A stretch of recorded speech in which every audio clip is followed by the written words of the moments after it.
Hello बच्चों, तो कैसे हैं आप सब। तो आज हम पढ़ेंगे लॉज ऑफ मोशन का lecture number 5, Newton's third laws of motion. तो my name is Shailendra Dwivedi, I teach physics on this channel. तो बच्चों आज हम बात करेंगे न्यूटन्स के थर्ड लॉ की। ये थर्ड लॉ क्या कहता है, आइए समझते हैं। आप लोग थर्ड लॉ को बहुत ही जल्दी से कह देते हैं रट्टा मार करके, है ना, कि to every action there is an equal and opposite reaction. मतलब अगर किसी बॉडी पर हम जितना ही फोर्स अगर हम अप्लाई करते हैं किसी भी बॉडी पर, वो बॉडी भी उतना ही हम पर भी फोर्स अपोजिट डायरेक्शन में अप्लाई कर देती है ना। आप सिर्फ इतनी बात समझ करके और इसको स्किप कर देते हो। यस, तो स्किप नहीं करना है बच्चों, क्योंकि इसका जो कॉन्सेप्ट है ना बहुत इम्पॉर्टेंट है। इसका कॉन्सेप्ट इतना इम्पॉर्टेंट है कि जो आने वाले डेरिवेशंस है, आने वाले कॉन्सेप्ट हैं, उन सभी कॉन्सेप्ट में हमारा ये थर्ड लॉ काम में आता है, बहुत इम्पॉर्टेंट है। ठीक है, जैसे मैं मान लूँ एक बॉडी अर्थ है, समझ लीजिए ऐसे ही, और एक दूसरी बॉडी है, ये फ्री फॉल कर रही है। मतलब अर्थ क्या कर रही है, इसको अपनी ओर अट्रैक्ट कर रही है, इधर नीचे की ओर अट्रैक्ट कर रही है F1 फोर्स से। इस फोर्स से क्या कर रही है, अट्रैक्ट कर रही है ना ये बॉडी। तो जैसे बॉडी यहाँ अब अर्थ पे आएगी तो अर्थ खींच रही है अपनी तरफ, तो इसका जो अट्रैक्शन जो इस पर काम कर रहा है वो नीचे की तरफ काम कर रहा है ना। तो ये जो नीचे की तरफ फोर्स काम कर रहा है, अट्रैक्शन तो इसका है, बट अप्लाई ये कर रहा है क्योंकि इस बॉडी के पास क्या है, मास है। तो मास के कारण जो ग्रेविटी आएगी, इसमें एक्सेलरेशन आएगा, वो से एक फोर्स आएगा, वो फोर्स इसका वेट होगा, और वेट जब इधर होगा तो इस पर एक रिएक्शन अर्थ अप्लाई करेगी ऊपर की तरफ, फोर्स F2। तो हम ये कह सकते हैं दोनों बॉडी एक दूसरे को इंटरेक्ट कर रही है ना। तो ये इसको खींच रही है, तो ये बॉडी भी इसको अपनी ओर खींच रही है, ये समझेंगे। मतलब दोनों बॉडी कह लीजिए अगर इंटरेक्टिंग बॉडी हो, एक दूसरे को इंटरेक्ट कर रही हो, तो इनके बीच जो फोर्स लगता है वो क्या होगा, इक्वल होगा और अपोजिट होगा। Vector F1 is equal to minus vector F2। ठीक है, तो इक्वल और अपोजिट फोर्स अगर काम कर रहा है दोनों पर, एक दूसरे पर, तो हम इसे कहेंगे, इसको एक्शन कहेंगे, तो इसे रिएक्शन कहेंगे। एक एक्शन होगा तो उसका रिएक्शन होगा। तो थर्ड लॉ का स्टेटमेंट तो यही है, to every action there is an equal and opposite reaction. ठीक है, लॉ तो यही है, लेकिन इस लॉ को बहुत ही गहराई से सोचिएगा बच्चों, बहुत ही गहराई से। कहीं पर भी अगर आपको दिखे कि एक्शन हो रहा है तो उसका रिएक्शन जरूर मिलेगा, डेफिनेटली मिलेगा। इसके बहुत सारे आपको रियल लाइफ में एप्लीकेशन मिल जाएंगी। जैसे कि कोई कार है, मान लो कोई कार है और इस रोड पर जा रही है, किधर जा रही है, कार का पहिया है ना, ये बढ़िया सा कार का पहिया है। ठीक है, ये रोड पे जा रही है ऐसे, तो कार ऐसे घूम रही है, पहिया ऐसा घूम रहा है, तो ये पहिया जो है इस डायरेक्शन में, किधर, इस डायरेक्शन में एक एक्शन फोर्स अप्लाई करती है। ठीक है ना, पहिया इधर, तो जो ये रोड है ना, इस पर अपोजिट डायरेक्शन, किधर, इस डायरेक्शन में ऐसे, इस पर इधर फोर्स अप्लाई हो रहा है और इस पर इधर अप्लाई हो रहा है, तो एक रिएक्शन फोर्स अप्लाई होगा इस डायरेक्शन में। ठीक है, ये एक्शन हुआ इधर, तो इधर क्या हुआ, रिएक्शन। जितना एक्शन इधर हुआ उतना ही रिएक्शन इसको आगे की तरफ बढ़ा देगा। इससे गाड़ी क्या करती है, आगे मूव कर जाती है। ठीक है, तो इधर एक्शन हुआ, आगे रिएक्शन हुआ। इसे हम फ्रिक्शन की तरह ट्रीट कर लेते हैं जो पीछे की तरफ लगता है। ठीक है, इससे गाड़ी हमारी मूव कर जाती है। जब भी कभी आप, ये पानी है, ठीक है, इसे मान लो कोई नाव है, यहाँ पे एक पर्सन खड़ा हुआ है, ये नाव, ये ग्राउंड है, इस पे ये उतरना चाहता है, तो जब पैर आगे तरफ रखता है तो ये क्या करता है, इसको पुश करता है नाव को पीछे की तरफ। तो जब ये पुश करेगा नाव को पीछे की तरफ तो नाव क्या करेगी, इसको आगे की तरफ क्या करेगी, मूव करा देगी। तो जिससे कि ये पर्सन हमारा जो है वो नाव को से उतर के ग्राउंड पर आ जाता है। तो यहाँ भी एक्शन हुआ और रिएक्शन हुआ। क्लियर है, यही है एक्शन रिएक्शन। और कहाँ देखेंगे, मान लो कोई रॉकेट है, रॉकेट लॉन्च हो रही है, ठीक है, रॉकेट, ये रॉकेट है आपका। तो रॉकेट क्या करता है, पीछे की तरफ गैस एग्जॉस्ट करता है, कंब्यूशन होता है गैस का, ये गैस पीछे की तरफ छोड़ता है गैस। तो गैस की तरफ, गैस तो क्या लगता है, एक फोर्स लगता है, एक हैवी फोर्स से गैस पीछे आती है। और गैस क्या करती है, इस इंजन पर, इसका जो इंजन होता है जिससे ये अटैच होता है, उस पर एक अपथ्रस्ट फोर्स ऊपर की तरफ अप्लाई करेगा। तो इसका एक्शन किधर रहेगा, नीचे की तरफ, ये एक्शन होगा। तो इसका जो रिएक्शन होगा किधर होगा, ऊपर की तरफ होता है। तो रिएक्शन ऊपर होगा, अपथ्रस्ट जिसे बोलते हैं, है ना, अपथ्रस्ट।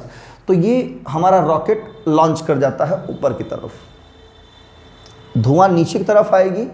रॉकेट का जो इंजन से जुड़ाव होता है जिससे कि धुआं निकलता है, और वो धुआं इंजन पे एक अपथ्रस्ट फोर्स अप्लाई करेगा जिससे कि हमारा रॉकेट ऊपर की तरफ मूव कर जाता है। ठीक है, तो यहाँ भी एक्शन और रिएक्शन का ही खेल है। ठीक है, और जैसे मान लीजिए कोई ये पुल्ली है, पुल्ली मतलब वही कुआं वाली पुल्ली, और एक रस्सी आपने यहाँ लटका दिया है, एक ब्लॉक आपने इस पर लटका दिया, एक ब्लॉक इस पर लटका दिया। इस पर मास है m1, इस पर मास है m2। इसका वेट किधर होगा, नीचे की तरफ m2g, इसका वेट नीचे की तरफ होगा m1g। ये रस्सी से बंधा हुआ है ना। तो रस्सी पर ये एक्शन करता है नीचे की तरफ, अपने वेट से ये नीचे की तरफ एक्शन करेगा। तो इस रस्सी पर ऊपर की तरफ, रस्सी भी इसको क्या करेगी, ऊपर की तरफ खींचेगी। तो रस्सी में एक तनाव आता है, टेंशन। भाई रस्सी क्या करती है, इस ब्लॉक को अपनी और ऊपर की तरफ खींचती है। जब रस्सी खींचेगी तो रस्सी में क्या आएगा, तनाव आएगा। भाई रस्सी तो एक तो थोड़ी है, इसका जो पूरा रोप लेंथ है यहाँ से यहाँ तक, वो पूरा लेंथ ऊपर की तरफ ले जाएगा। तो रस्सी में क्या आएगा, तनाव आएगा, टेंशन क्रिएट होगा। तो ये टेंशन T इसके लिए क्या बनता है, रिएक्शन का काम करता है। ये एक्शन है तो ये क्या है, रिएक्शन। इसका भी एक्शन नीचे की तरफ है तो रिएक्शन T किधर होगा, ऊपर की तरफ होगा। हमेशा ध्यान रखना, आगे फ्री बॉडी डायग्राम के न्यूमेरिकल सॉल्व करने में ये आपको बहुत ही मदद करेगा, हेल्प करेगा बच्चों। क्लियर है ना। तो न्यूटन्स थर्ड लॉ यही है, कोई बॉडी किसी दूसरी बॉडी पर अगर एक्शन करेगी तो दूसरी बॉडी भी उसी बॉडी पर उतना ही रिएक्शन करेगी। रिएक्शन और एक्शन दोनों ही फोर्स होते हैं, दोनों ही क्या है, फोर्स है। और आगे चल करके हम बात करेंगे, जैसे कि दो बॉडी हैं, एक बॉडी ये है और एक बॉडी ये है। ठीक है, दोनों बॉडी ट्रैवल कर रही हैं, ठीक है, इस डायरेक्शन में। जब ये बॉडी इस बॉडी को क्या करेगी, टक्कर मारेगी, टक्कर, धक्का देगी, है ना। तो ये क्या करेगी, इस पर एक फोर्स अप्लाई, मान लो यहाँ पे ये धक्का दी है तो इस पर एक फोर्स अप्लाई होगा इस साइड में। तो ये बॉडी क्या करेगी, इस पर भी एक अपोजिट डायरेक्शन में रिएक्शन फोर्स देगी। दोनों इक्वल और अपोजिट होगा, जिस समय कोलिजन होगा, टकराव होगा, टक्कर होगी, तो दोनों एक दूसरे पर इक्वल और अपोजिट डायरेक्शन में फोर्स अप्लाई करते हैं, वहाँ भी एक्शन रिएक्शन होता है। और मान लीजिए कोई बुलेट है, पिस्टल है, ये मान लो कोई गन है, ठीक है, इस गन से कोई बुलेट फायर हुई, क्या फायर हुई, बुलेट, ये गन है, ठीक है, और ये बुलेट है। अगर गन से कोई बुलेट फायर होती है इस डायरेक्शन में तो गन हमारी थोड़ी सी पीछे आती है। भाई बुलेट फायर हुई आगे, बुलेट फायर हुई आगे की तरफ, गन गई पीछे की तरफ। भाई अगर आप कभी गन नहीं फायर किए हो तो राइफल चला के देख लेना एक बार, ठीक है ना। राइफल जब चलाएंगे तो बुलेट किधर निकलेगी, आगे की तरफ, और आपकी गन किधर आती है, पीछे की तरफ। तो बुलेट का आगे जाना ये है एक्शन, गन का पीछे आना ये है रिएक्शन। तो जितना एक्शन होगा उतना ही रिएक्शन होगा, सेम टाइम में, सेम टाइम में एक्शन और रिएक्शन होगा। कोई हॉर्स है, घोड़ा, ये किसी कार्ट को खींचता, गाड़ी है मान लो, इसको ये खींचता है। जब घोड़ा आगे तरफ खींचेगा, है ना, इधर खींचेगा, तो ये फोर्स एग्जर्ट करता है कहाँ पे, अर्थ पे, कुछ ऐसे दबाव डालेगा, है ना, ये हमारा घोड़ा दबाव डालेगा फोर्स से, तो इसको पर रिएक्शन मिलता है इस डायरेक्शन में, जिससे क्या होता है, ये इसका जो दो कंपोनेंट होते हैं, एक इधर होता है आर कॉस थीटा और एक होता है आर साइन थीटा। तो ये जो रिएक्शन है इसको बैलेंस में रखता है ताकि घोड़ा गिरने ना पाए, है ना, गिरने ना पाए, घोड़ा बैलेंस में रहे। और जो ये रिएक्शन का कंपोनेंट है इसको आगे की तरफ बढ़ा देता है। तो यहाँ भी एक्शन का क्या हुआ, रिएक्शन हुआ। मतलब कहीं भी दो बॉडीज, अगर जहाँ पे एक बॉडी दूसरी बॉडी पे एक्शन कर रही है वहाँ उसका रिएक्शन ज़रूर मिलेगा, ध्यान रहे इस बात का। तो बुलेट और गन के भी केस में गन के पीछे आने को हम लोग रिकॉइल बोलते हैं, लेकिन ये रिकॉइल कैसे आया, जब इस पर एक रिएक्शन फोर्स अप्लाई हुआ तब रिकॉइल आया। तो ऐसे तमाम क्वेश्चंस मिलेंगे आपको Newton's third laws of motion पे। कॉन्सेप्चुअल पॉइंट प्रूफ करना है कैसे होगा, तो वहाँ न्यूटन थर्ड लॉ का बहुत ज़्यादा इम्पॉर्टेंट रोल है। सिर्फ एक लाइन में कह देने से ये न्यूटन लॉ थर्ड लॉ आप ख़त्म नहीं कर सकते, ये आपके साथ लगा रहेगा हमेशा। कहीं ना कहीं कॉन्सेप्ट अगर है तो एक्शन का रिएक्शन ज़रूर आप वहाँ पे अप्लाई करके अच्छे अच्छे न्यूमेरिकल को सॉल्व कर सकते हो आसानी तरीके से। तो बहुत इंपॉर्टेंट है बच्चों, बहुत इंपॉर्टेंट है ये लॉ, और बढ़िया से इसको पढ़िए। और इसकी जितने भी लाइफ में, आपके रियल लाइफ में एप्लीकेशंस हैं, तो एप्लीकेशन को ज़रूर पढ़ने की कोशिश करिए, ठीक है ना।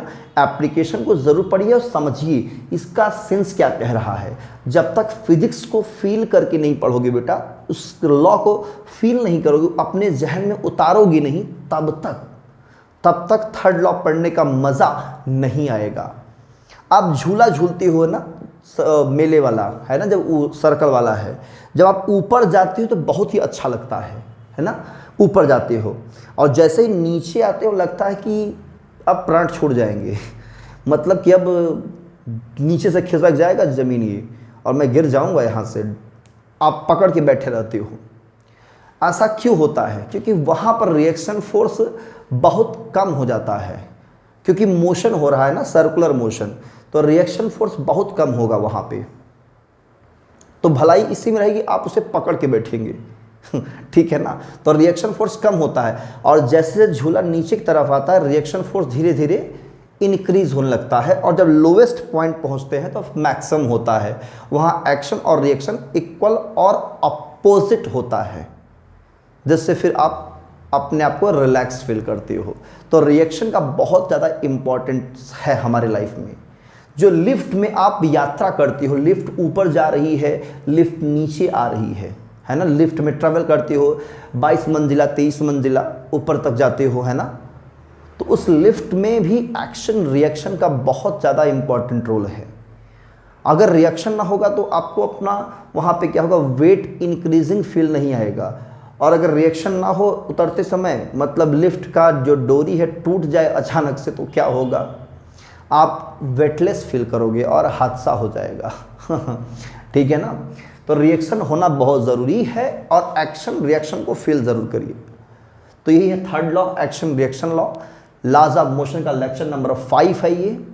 और आई होप ये आपको बहुत अच्छा लगा होगा, और एक लाइक ज़रूर कर देना, आगे शेयर भी कर देना। इसके आगे का हम जो नेक्स्ट लेक्चर होगा, laws of motion lecture number 6, उसमें फ्री बॉडी डायग्राम के कुछ क्वेश्चन पर डिस्कस करेंगे। फिर ऐसे टॉपिक वाइज हम एक एक जो न्यूमेरिकल पार्ट्स हैं, जिसमें थर्ड लॉ इन्वॉल्व है, सेकंड लॉ इन्वॉल्व है, सभी डिस्कस करेंगे। पढ़िए, all the very best, thank you.